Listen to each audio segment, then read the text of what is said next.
В один чудесный теплый летний день, когда яркое солнце играло на небе, а воздушные облака казались пушистыми, как сахарная вата, двое маленьких мальчиков шагали по узкой лесной дороге. Они крепко держались за руки, как будто и не хотели расставаться, в случае, если один из них вдруг исчезнет в бескрайних зеленых просторах. Их наивные сердца были полны невинного беспокойства, ведь они были потеряны в лесу, который казался огромным и неведомым.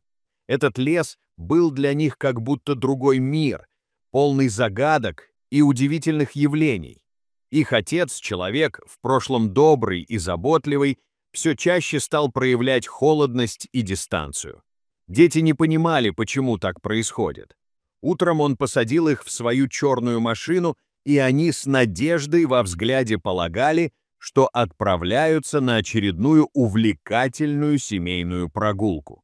Но вместо того, чтобы направиться к привычным местам, парку или зоопарку, отец повел их далеко за пределы города. Дорога, тонкая и извивающаяся, постепенно поглощалась густым зеленым лесом, который, казалось, манил их в свои глубины. Как только они остановились на обочине, отец, не глядя на них, произнес коротко: «Подождите здесь, я скоро вернусь». Эти слова прозвучали как команда, от которой у мальчиков перехватило дыхание. Он вновь сел за руль, не оглядываясь, оставив своих сыновей одних, и его фигура вскоре исчезла за поворотом, как будто растворилась в воздухе. Сначала мальчики стояли неподвижно, полные надежды. Они смотрели на исчезающую машину, которая оставила после себя лишь шорох шин, быстро ускользающих вдаль. Их сердца бились в унисон с надеждой, что отец вернется, станет рядом и объяснит, что все в порядке. Но постепенно время теряло свое значение. Прошли минуты, затем часы, солнце клонялось к закату, а длинные тени деревьев заползали по земле, создавая пугающий и неприветливый теневой мир. С каждой минутой непередаваемое чувство тревоги становилось все более ощутимым.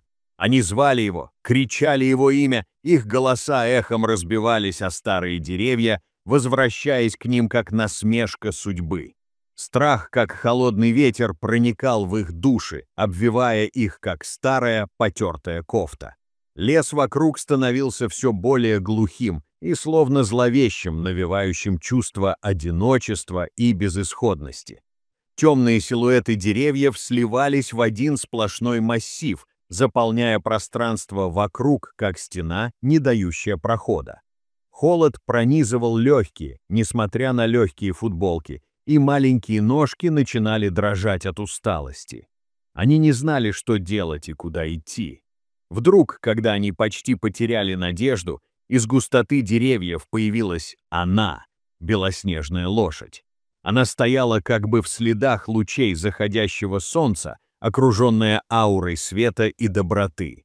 На первый взгляд она выглядела как сказочный персонаж, который сошел с страниц детской книги, неся в себе тихую мирную уверенность. Мальчики в полном восторге замерли на месте, не веря своим глазам. Лошадь, словно почувствовав их страх, подошла ближе, фыркнув недовольно, как бы приглашая их следовать за ней. В ее добрых, умных глазах они увидели отражение тепла и нежности, и их сердца вновь наполнились надеждой. Эта удивительная встреча была для них как знак, что даже в самых мрачных ситуациях есть место спасению. Поддерживаемые неведомой силой, мальчики, словно по велению сердца, двинулись следом за лошадью, утрачивая все страхи, которые терзали их. Их маленькие шаги легко парили за этим грациозным существом, и они стали забывать о мучивших их беспокойствах. Лошадь шла аккуратно через лес, обходя коряги, ямы и острые ветки, как будто знала каждый безопасный путь, который вел к свету и надежде. Мальчики следовали за ней, чувствуя, как их страх, словно туман, начинает рассеиваться. Они вдыхали свежий, взбадривающий запах мокрой травы, а под ногами раздавались тихие шаги, словно лес серенадировал их своей мелодией спокойствия. Каждый шаг ближе к цели ощущался как шаг навстречу свободе и новым возможностям, которые они, возможно, когда-нибудь получат. Чем дальше они шли, тем больше чувствовали себя уверенно, все еще не осознавая, как важна для них была эта белая лошадь. Она шла не спеша, с дружелюбным видом, словно приглашая их в этот новый, яркий мир. И вот, после долгого пути, который казался вечностью, лес начал редеть. Перед ними открылась большая широкая поляна, залитая последними лучами заходящего солнца, где жизнь бурлила и кипела. На поляне собралось множество людей, волонтеров, разыскивающих пропавших детей. Они держали в руках фонарики, громкоговорители, а их лица были полны волнения и надежды. Словно по магии, когда волонтеры увидели мальчиков, они бросились к ним, как будто нашли потерянные сокровища. Слезы радости и облегчения капали с многих лиц. Кто-то плакал, обнимая их, а кто-то звонко смеялся, осеняя воздух счастливыми криками. Телефонные звонки в полицию, спешащие сообщить, что дети найдены, звучали как колокольный перезвон. Тем временем белая лошадь остановилась на краю поляны, словно зная, что ее работа закончена. Она фыркнула в последний раз, вскинув свою гордую голову, и исчезла в тени деревьев, оставив мальчиков и всех окружающих в состоянии удивления и благодарности. Вскоре стало известно, что эта белая лошадь принадлежала доброму фермеру из соседней деревни, который часто отпускал ее гулять по лесу.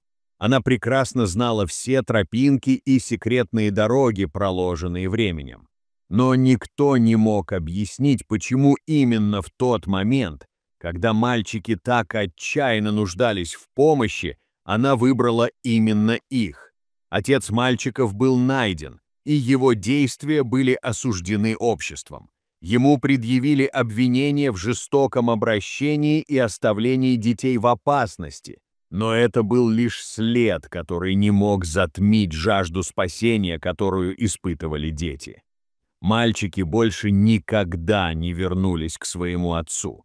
Их приютила чудесная семья, мечтавшая о детях, люди, готовые дать им тепло, заботу и любовь, которые они так долго искали. В этом новом доме они чувствовали себя как никогда раньше, в безопасности, окруженными заботой и вниманием. Каждый вечер они вместе собирались на кухне, делая домашние задания, смеялись и обсуждали свои маленькие мечты. С этого момента белая лошадь стала неотъемлемой частью их жизни, живая мечта, олицетворяющая надежду и веру в лучшее. Мальчики часто навещали ее, приносили сочные яблоки, гладили ее шелковистую гриву и шептали ей теплые слова благодарности. Эти слова вырывались из их сердец, как мелодия, наполняющая пространство вокруг удивительным светом. И каждый раз, встречаясь с ней, они вспоминали, как среди страха и одиночества к ним навстречу вышла доброта, одетая в белоснежную шкуру и дарующая тепло своим мудрым сердцем. Этот опыт стал для них жизненным уроком, что чудеса случаются в тех местах, где сердце открыто для веры, и даже в самые темные минуты могут появиться те, кто протянет спасительную руку или подарит свою теплую влажную мордочку, даруя надежду в самых безнадежных ситуациях. Итак, время шло, и мальчики росли, но они никогда не забыли ту незабываемую лошадь, которая помогла им найти дорогу домой.